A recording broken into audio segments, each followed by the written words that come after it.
Queridos irmãos e irmãs, a dinâmica da liturgia deste domingo fala do bem e do mal. Na primeira leitura, o pecado que entra pela desobediência. Na segunda leitura, a reclamação de São Paulo, certamente porque a comunidade cristã de Corinto deu muita dor de cabeça para São Paulo. E, no entanto, a perspectiva é não ficar preso ao visível, mas buscar o invisível. Como ele bem dizia no capítulo 3 de Colossenses 3, buscai as coisas do alto, porque aquilo que é visível é passageiro, aquilo que é invisível é eterno. E o Evangelho, a contradição do bem ao mal, julgando o espírito de ação de Jesus com o espírito diabólico. Qual é a mensagem que a liturgia de hoje quer trazer para nós? Vamos tentar encontrar. Na primeira leitura, querida comunidade, nós escutamos o Senhor a perguntar: onde estás, Adão? Ou seja, pelo pecado, pela desobediência, o homem perde o lugar onde Deus o colocou. Já não se encontra mais no mesmo local. Ou seja, saiu do lugar onde Deus tinha lhe dado. Ah, Senhor, eu estava nu, fiquei com medo porque estava nu. Querida comunidade de fé, o maior pecado da humanidade é a desobediência. O maior pecado da humanidade é julgar que o bem é um mal e o mal é um bem. Diz o capítulo 5 da profecia de Isaías, versículo 20: ai daquele que diz que o bem é mal e o mal é bem. Ai daquele que diz que o azedo é doce e o doce é amargo. Ai daquele que dá uma guinada de 180 graus para privilegiar-se. Querida comunidade, nós ouvimos nessa primeira leitura, o pecado de Adão e Eva os afasta de Deus. O pecado da humanidade deixa a humanidade distante da sua originalidade, do seu princípio. E aqui, queridos, o autor deste livro, o livro do Gênesis, que atribuem a Moisés, esse livro é uma tentativa de mostrar como o mal entrou no mundo, porque o mal existe, porque os homens sofrem. Interessante que é muito fácil, a gente escuta alguns que se dizem ateus. Se Deus existisse, padre, Ele não deveria acabar com as violências, com as guerras? Se Deus existisse, Ele não deveria, acabar com as doenças? Logo, essa ideia da existência de Deus é uma ideia fajuta. Queridos, é porque a gente não observou o capítulo 3 do livro do Gênesis. Deus, quando fez o jardim, quando plantou aquela árvore do bem, do conhecimento do bem e do mal, e pediu para que Adão e Eva não tocassem no fruto daquela árvore, Ele não colocou uma redoma, Ele não protegeu o jardim com a cerca, com arame farpado, com a cerca elétrica. Por quê? Deus não fez isso? Porque o Deus que é livre para fazer tudo o que quer, injetou no ser humano também a sua liberdade. O Deus que tem a liberdade, e por isso que o livro do Gênesis diz que Deus nos fez a sua imagem e segundo a sua semelhança. Então o Deus que nos fez a sua imagem também deu a nós a liberdade que Ele tem. E por isso é que Deus não colocou no jardim uma redoma de vidro, mas apenas disse: não coma do fruto dessa árvore. O mal existe, queridos irmãos. O mal não é uma criação, é uma consequência. Como dizem os estudiosos, né? A noite não existe. O que existe é a ausência de luz. O frio não existe. Ah, padre, mas a gente está sentindo o frio. Pois é, mas é a ausência do calor. O mal também acontece, queridos, não porque Deus criou o mal, Deus só fez o bem. Na obra da criação, como é que encerra cada construção de Deus? E Deus viu que era bom. E Deus viu que tudo era... E quando fez o homem, e Deus viu que era muito bom. Então, na obra da criação, Deus não criou o mal. O mal é uma consequência da desobediência. Ah, padre, mas uma criança, padre, que nasce com um câncer, Deus não deveria ter evitado o câncer daquela criança? A gente sempre precisa de um bode expiatório, queridos. E é melhor atribuir a Deus as consequências daquilo que é culpa nossa. O Deus que criou o homem deu a liberdade também para que ele pudesse. Nosso Senhor mostrou o caminho é por aqui. Escolhe, pois, a vida, diz o Deuteronômio 30, versículo 18. Diante de ti eu coloco dois caminhos. Um caminho de vida, outro caminho de morte, diz o versículo 19. Escolhe, pois, a vida. Mas nosso Senhor não amarra o homem para dizer, você tem que entrar por aqui. Não. Ele dá essa liberdade de você fazer as suas escolhas. Como diz o Apocalipse 3, eis que estou à porta e bato. Ou seja, ele não derruba a porta para entrar, ele deixa que você abra a porta. Se você abrir, ele faz morada. Então o mal existe, querida comunidade. Não é porque Deus não existe, é porque Deus coloca no coração do homem também a sua liberdade. Porque o ser humano não é um escravo de Deus, mas é um ser humano livre.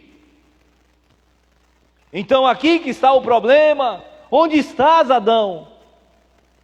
Ah, Senhor, eu tive medo do Senhor. E aqui é que está o grande problema.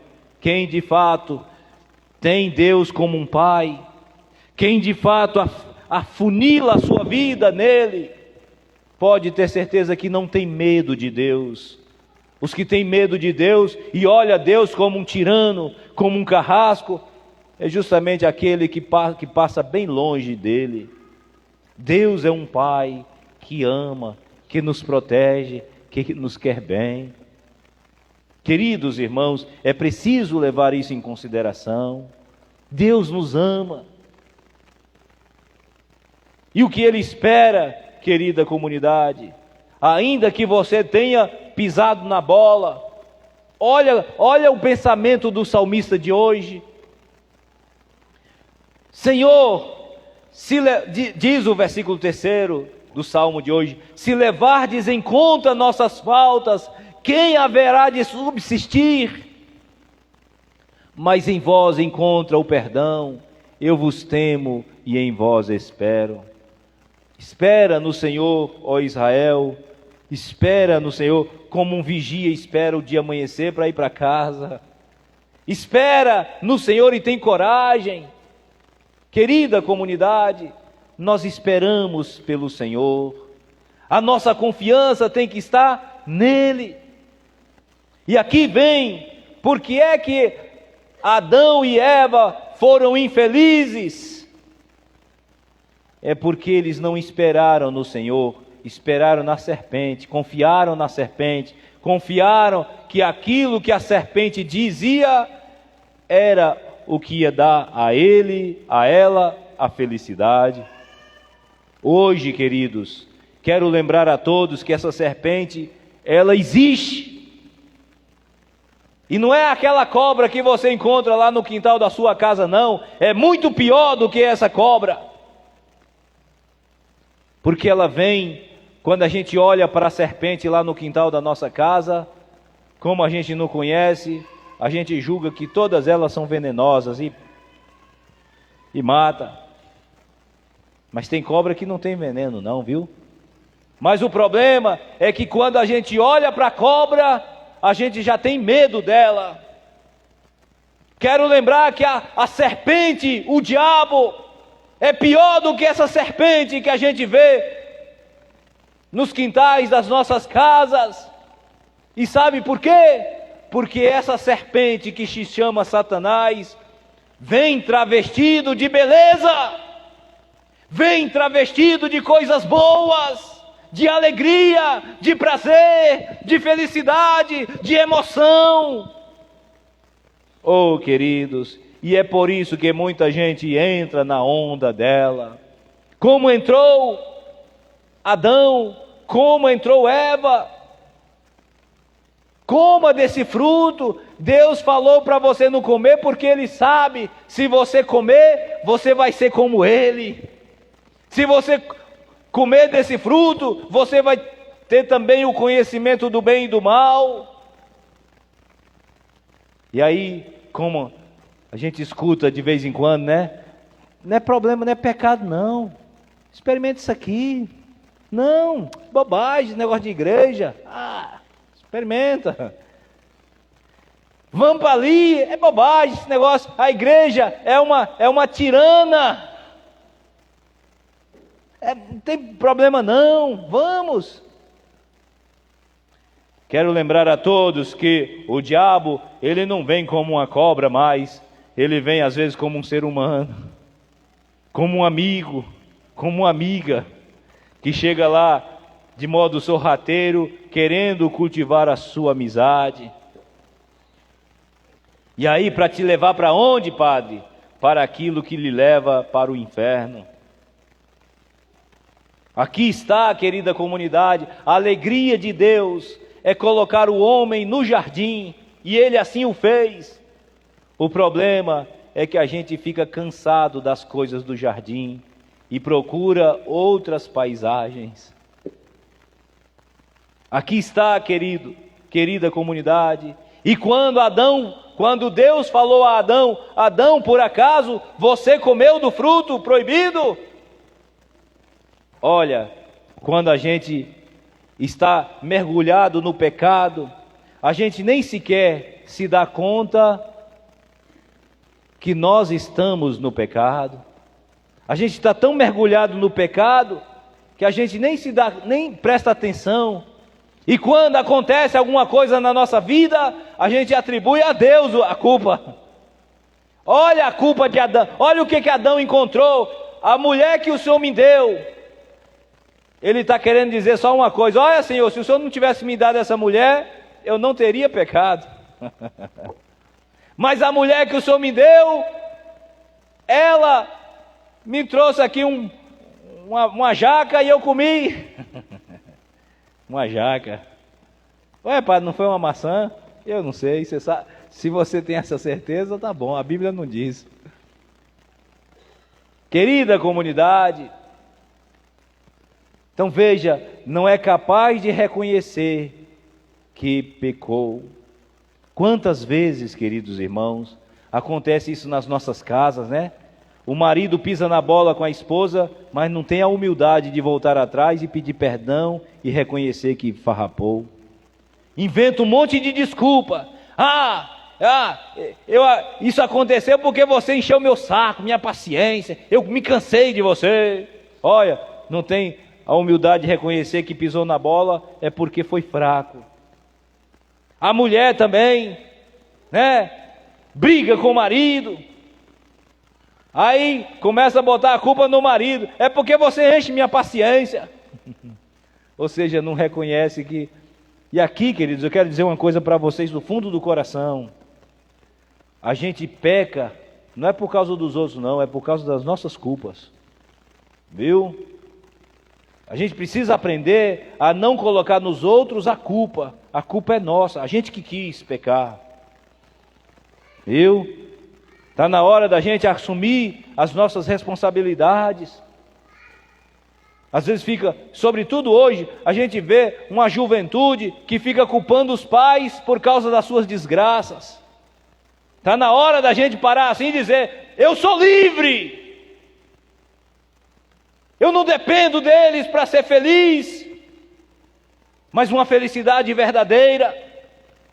Aí fica uns homens barbados, porque os pais, né, abandonaram, aí fica choramingando pelos cantos. Assuma, tenha uma postura. O fato de você ficar olhando para o passado, isso não vai resolver o seu problema. Olhe para frente.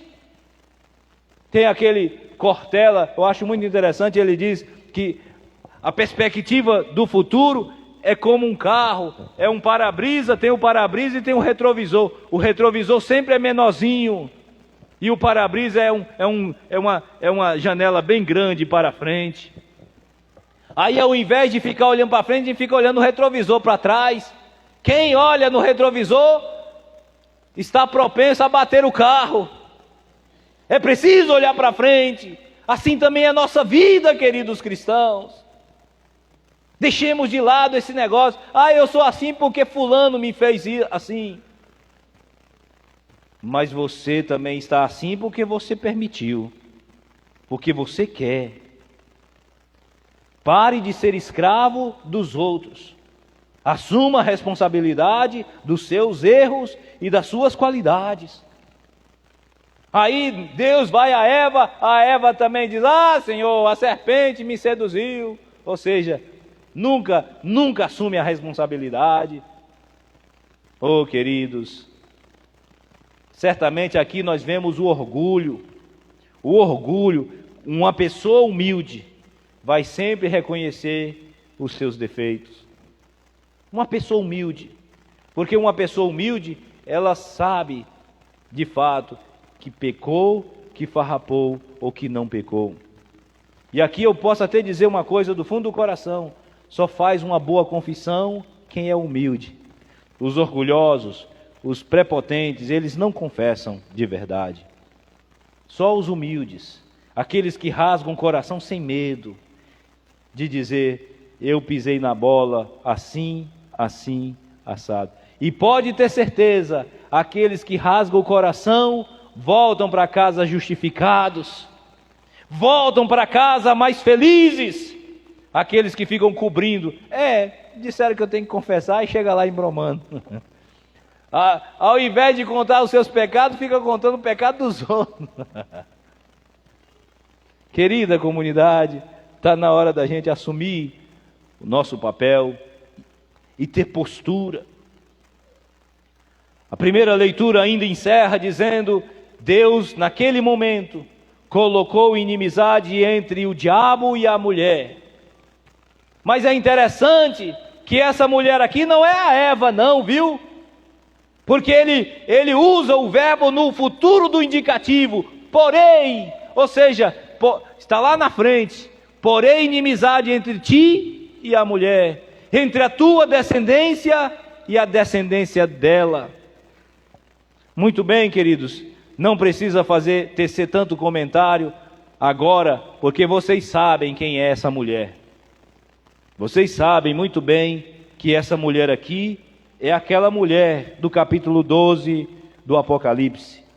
Vocês sabem muito bem que essa mulher do Apocalipse, essa mulher aqui do Gênesis, é aquela mulher que estava lá nas bodas de Caná, no capítulo 2 de João. Vocês sabem que essa mulher aqui é aquela mulher lá do capítulo 19 do Evangelho de João. Essa mulher aqui é aquela mulher lá do capítulo 4 de Gálatas, versículo 4. Essa mulher aqui tem um nome, e o nome dela é Maria. Maria. Por isso que nós nos consideramos filhos de Maria, porque nós somos descendentes delas e inimigos da serpente. Viu? Então todos aqueles que se declaram não inimizade a Maria, não descendentes dessa mulher, são parceiros do diabo. E é muito sério essa afirmação, viu? Porém inimizade entre ti e a mulher, entre a tua, não é só com a mulher não, é também com a descendência dessa mulher. Por isso é que a gente diz que Maria é nossa mãe, tá? E por que é nossa mãe? Porque Jesus se tornou para nós o nosso irmão.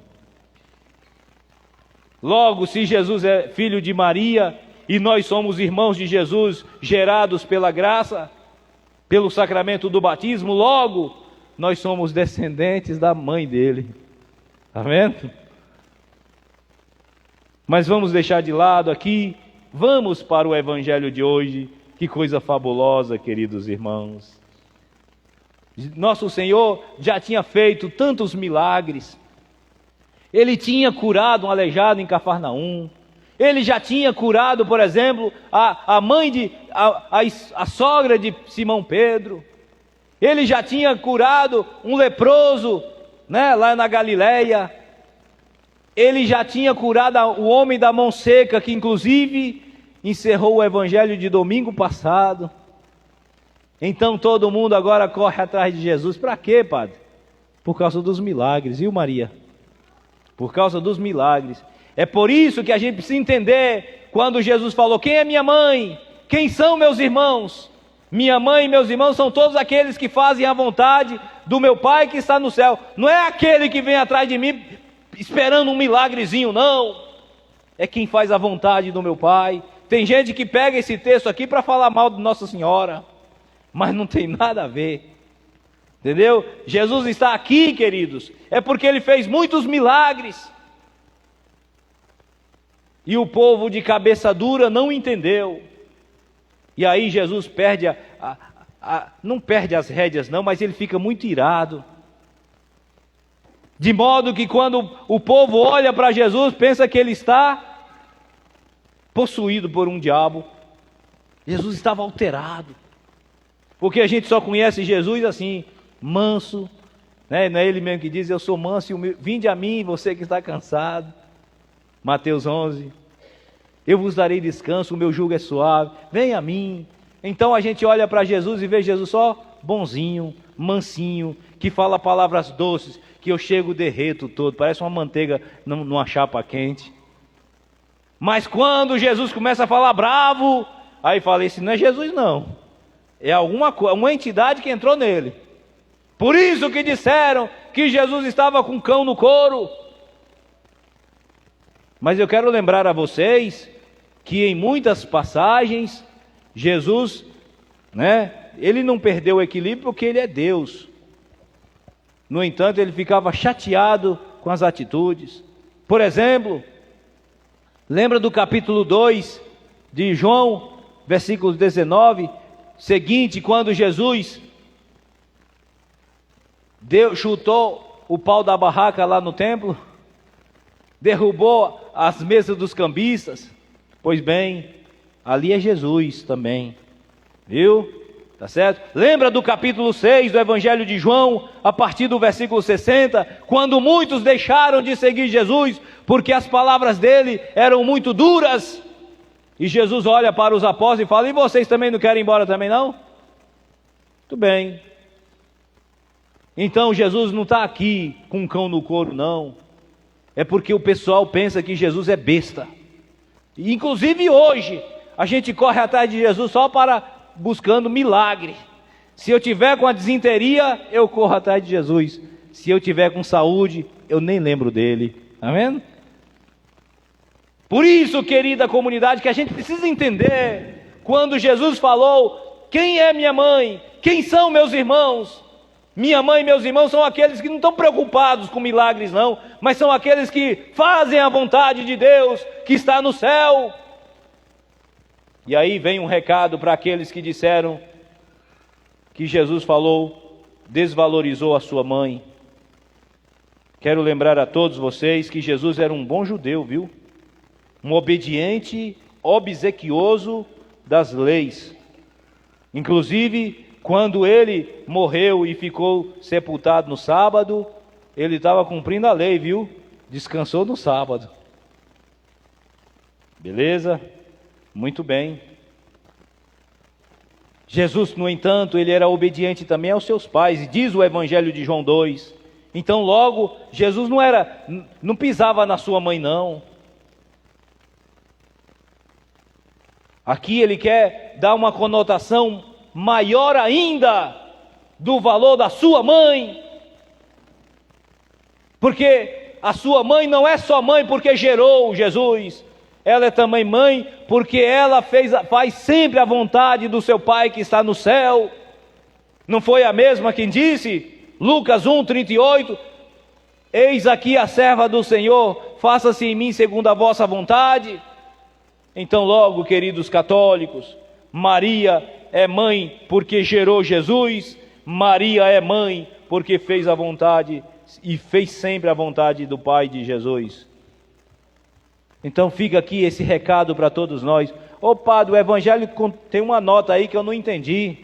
E qual foi a nota que você não entendeu? Quando ele falou assim, quem blasfemar contra tudo tem perdão, quem pecar tem perdão, mas quem blasfemar contra o Espírito Santo será culpado de um pecado eterno. E aqui eu vou abrir um parênteses para falar do purgatório, viu? O que é que a Igreja Católica defende o conceito purgatório? Purgatório, queridos irmãos, não tem a palavra purgatório na Bíblia não, mas aqui, nesse texto a gente já percebe que existe sim um lugar, um estado de purificação. Como, padre? Já dizia São Gregório lá no século IV da era cristã, quando Jesus diz, quem pecar contra o Espírito Santo não tem perdão nem nessa vida e nem na outra. Jesus está mostrando que de fato existem pecados que na outra vida podem ser perdoados. Entenderam? Se o pecado contra o Espírito Santo não pode ser perdoado nem nessa e nem na outra, significa que na outra, nessa e na outra, tem pecado que pode ser perdoado. E é por isso, querida comunidade, que a gente crê nisso. E é por isso, queridos católicos, que a gente reza por aqueles que morreram. Ah, padre, morreu. Por que vocês rezam por aqueles que morreram? Porque aqueles que morreram ainda continuam sendo a igreja. São Paulo deixa bem claro quando diz, nem a morte poderá nos separar do amor de Cristo. Carta aos Romanos 8:37, nem a morte poderá nos separar. Então essa igreja de Nosso Senhor, a morte não separa a igreja de Nosso Senhor. Por isso que a gente chama de igreja militante, igreja purgante. Purgante, padre, a igreja que está na penitência, os que estão no purgatório. Igreja triunfante, os santos, aqueles que já estão na glória de Deus. Mas aqui eu fecho um parêntese, porque o assunto aqui não é esse. O assunto aqui é saber por que quem peca contra o Espírito Santo não tem perdão nem nessa vida e nem na outra. Para dar um exemplo muito prático, uma pessoa que está com câncer precisa de passar pelos tratamentos de radio e quimioterapia, mas ele simplesmente diz assim, eu não quero, eu me nego a aceitar esse tipo de tratamento. Qual é o resultado dele? A resposta foi dada, Quando alguém julga que Jesus age pelo espírito do diabo para expulsar o diabo, esse já está convicto de que nosso Senhor não age pelo Espírito Santo, e o Espírito Santo é o fundamento de toda a ação de Jesus. Então aquele que acredita que os milagres que Jesus fazia, as curas, as libertações, as expulsões do demônio, são atitudes diabólicas, então logo esse camarada está convencido de que o Espírito Santo não age. Então por isso que para esse cabra não tem perdão, nem nessa e nem na outra vida, vai para o quinto dos infernos. Queridos católicos, nós cremos nisso, nós cremos que o Espírito Santo é justamente a mola propulsora no interior de Jesus. Todo milagre é assistido pela graça do Divino Espírito. Por isso que a gente pode dizer: Senhor, tenha piedade de nós, Senhor, porque muitas coisas a gente não tem conhecimento. Tenha piedade de nós, Senhor. Tenha compaixão das nossas misérias. Eu tenho certeza que nosso Senhor nos abraça e diz: procure se ajeitar a partir de agora. Eu estou do teu lado. Eu estou contigo. Eu nunca te abandonei. Procure experimentar o meu amor, para que você não me olhe como alguém que fica lá contabilizando o seu pecado. Experimente o meu amor, para que você possa, de fato, viver o cristianismo, não por uma obrigação, mas porque você é um apaixonado por mim. E aí você vai viver o cristianismo, não por uma obrigação. Ave Maria, católico, o cristão não pode fazer isso, não pode fazer aquilo. Eita, que peso! Eu estou vendo lá meu amiguinho, minha amiguinha fazendo, me dá uma vontade de fazer também. Por que você não faz? É porque a igreja proíbe? É porque nosso Senhor lhe proíbe? Fique à vontade, mas saiba que tudo tem um preço. Toda atitude nossa tem consequência. E aqui eu vou dar um exemplo muito prático e eu já encerro, viu? Esses dias, um grupo de mulheres com seus filhos e maridos me colocaram no canto da parede para dizer: padre, eu fiquei sabendo que o senhor não quer batizar nossos filhos. Eu falei: quem falou isso, que eu não quero? Oxe, eu estou aqui para isso. Veja que a colocação é errada. Coloca logo a culpa no padre. Olha, o padre não quer fazer isso. O padre é um tirano. Ou seja, porque se exime das responsabilidades. Está vendo? Padre, fulano de tal me falou que o senhor não batiza, porque não batiza nossos filhos. Eu falei: batizo? Oxe, o Código de Direito Canônico está dizendo quem é que deve ser batizado. Todos aqueles que ainda não foram. Quem falou? O papel do padre é isso, é oferecer sacramento. Eu nunca me neguei, por exemplo, de celebrar uma missa. Pode olhar. Eu nunca me neguei quando alguém fala: padre, eu quero me confessar. Eu atendo confissão. Agora, por exemplo, se a pessoa é pagã, aí não tem nem como confessar. Posso dar uns conselhos, mas confissão não existe. Eu quero comungar, padre, mas eu não sou batizado. Pode? Aí, pois é. Quem dá a resposta não é o padre, é a igreja. Então chega esse grupo dizendo: o padre é um tirano. É por isso que eu vou para a paróquia X ou Y batizar, porque lá batiza. E eu falo: boa viagem. Porque o grande problema aqui não é que o padre não batiza. O padre está aqui para fazer isso. O problema é que você precisa olhar para vocês e não para o padre. Como é que está a sua vida? Porque pelo menos se entende que quando você busca algo, é porque você está convencido de que você precisa mudar. O problema é que eu quero isso sem renunciar àquilo. O padre, um jovem, quando vai para o seminário, ele sabe muito bem que não pode casar. Então, o que é que acontece? Se você quiser ser padre, você não pode casar. Então você sabe disso. Ou seja, a gente renuncia a alguma coisa por causa de outra. O problema é que a gente não quer renunciar a nada e quer tudo. Não está certo, querida comunidade. A gente precisa assumir os nossos erros e não colocar a culpa nos outros, como fizeram Adão e Eva. Nós precisamos olhar para dentro de nós e perguntar: como é que eu estou vivendo a minha fé? Como é que está o cristianismo dentro de nós? E aí o padre, que é para ser bonachão, para ser bonzinho, porque tem padre que é assim, né? Ah, esse padre é gente boa.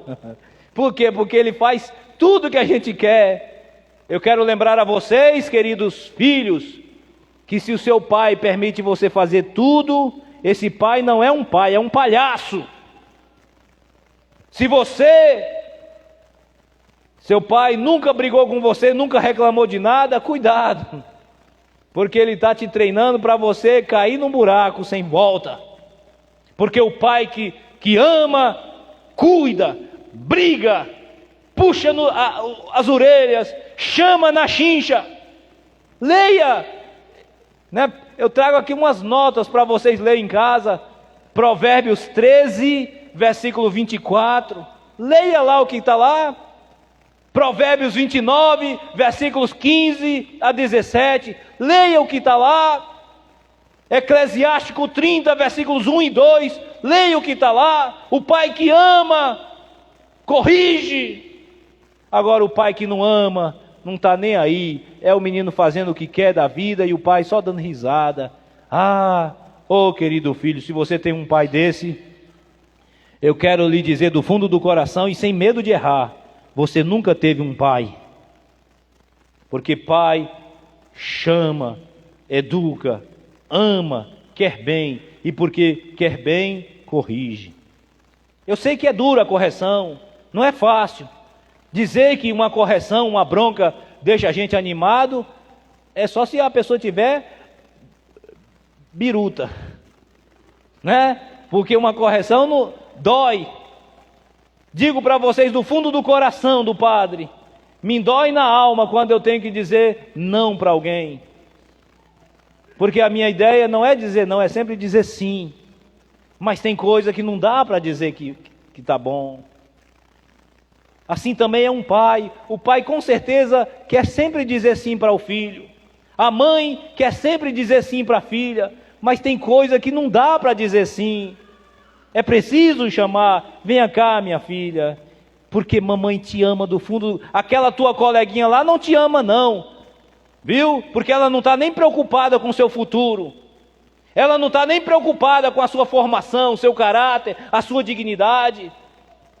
Mas a minha amiga é muito gente boa. É claro, é tudo farinha do mesmo sacola, né? É tudo, né? Tudo na mesma farofa. É claro que ela tem que gostar de você, porque você fala a mesma linguagem dela. Mas pode ter certeza que ela não está preocupada se você vai se dar bem no futuro ou vai quebrar a sua cara. Agora papai e mamãe, pode ter certeza que estão. Eu quero encerrar dizendo só isso. Queridos irmãos, quando a gente é obediente, a gente erra menos. Quando nós crescemos na obediência, nós temos tudo para dar certo na vida. Jesus foi muito obediente a seus pais. Leia o Evangelho de João 2, versículo 51. Jesus era submisso aos seus pais e era obediente. Assim também, e por isso que ele cresceu em idade, sabedoria e graça diante de Deus e dos homens. Se você quiser se dar bem na vida, seja obediente a seus pais. Agora você, pai, dê exemplo, porque você não pode cobrar aquilo que você não faz.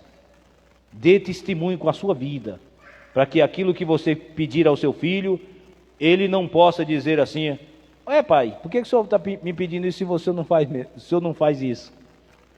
Porque vai ser uma vergonha para você querer corrigir quando você ainda não se corrigiu. Que essa liturgia de hoje nos ajude. Tem ainda um outro ponto aqui que eu estou deixando de mão, que é aquele ponto dos filhos de Nossa Senhora. O filho de Nossa Senhora é só um. Os filhos de Nossa Senhora, pela fé, são milhares, milhões. Aqueles que estão lá, ó Jesus, a tua mãe e teus irmãos estão aí fora. Eu quero lembrar aos gaiatos da fé, aqueles que deturpam a mensagem. Estude um pouquinho mais, pesquisem na antropologia teológica do cristianismo. Busque, por exemplo, nos livros apócrifos, veja lá se Maria tem algum filho, além de Jesus. Maria só teve Jesus como filho. E aqui eu não posso perder a oportunidade de dizer duas coisas importantes para provar que Maria só teve Jesus. Primeiro, quando Maria foi a Jerusalém, na festa, levando Jesus com José, onde estão os outros filhos que a Bíblia não mostra? Né? Alguém pode até objetar dizendo, olha, ela estava tão preocupada com os outros que esqueceu de Jesus. Mas cadê? Onde é que está que a gente não vê? Né? Se Maria tivesse subido, se Maria tivesse mais filhos, eu tenho certeza que nesse texto, o evangelista Lucas teria dito, Maria pegou Tiago, João e Jesus, Judas, com José e Jesus e foram a Jerusalém. O problema é que diz que Maria foi com José e Jesus a Jerusalém. Os outros ficaram onde? Em casa dormindo, esperando voltar? Na casa desse povo que diz que Maria teve mais filhos? Só se for. Segundo, e eu já encerro. Quando Maria esteve ao pé da cruz, pelo menos a regra é sempre essa: quando a família perde um ente querido, todo mundo chega junto. Não é assim? Né? A mulher está separada do marido, mas se o filho morrer, ele chega para perguntar se está precisando de alguma coisa. Não é assim? É. A regra é sempre essa. Nunca liga, nunca dá um alô, mas quando morre, nunca teve tempo de visitar, mas quando morre, no outro dia aparece. Eu não sei como é que arruma tanto tempo agora. Muito bem. Então por que os filhos de Nossa Senhora não estavam lá para consolá-la quando o seu filho estava lá no prego, no cruzeiro? Onde estão os filhos de Nossa Senhora? Para dizer, mãe, não se preocupe não, mãe, a senhora perdeu Jesus, mas tem nós aqui para ajudar a senhora. Não tem. E por isso é que Jesus dá a sua mãe a João. E João pega Nossa Senhora e leva para sua casa. A partir daquele momento, diz João 19, 27. Muito bem, queridos. Aqui é bem claro, os irmãos do Senhor, mas filho de Nossa Senhora, somos nós, pela graça. Que Deus abençoe a todos nós e que essa liturgia nos ajude a crescer como bons cristãos, obedientes a Deus, sem colocar culpa, nem arrumando argumento para justificar os nossos erros, como fazem alguns quando não vão à igreja. Eu não vou à missa por causa do padre. Não, você não vai porque você é preguiçoso, é preguiçosa. Você não vai, não é porque você não gosta de fulano de tal, não. É porque você ainda não se encantou de verdade pelo dono da casa. É só isso. Então que Deus nos abençoe e que o bom Jesus gere em nós essa bondade e nos faça apaixonados pelas coisas de Deus, porque como diz São Paulo nessa segunda leitura, as coisas visíveis são passageiras, as invisíveis são eternas. Amém.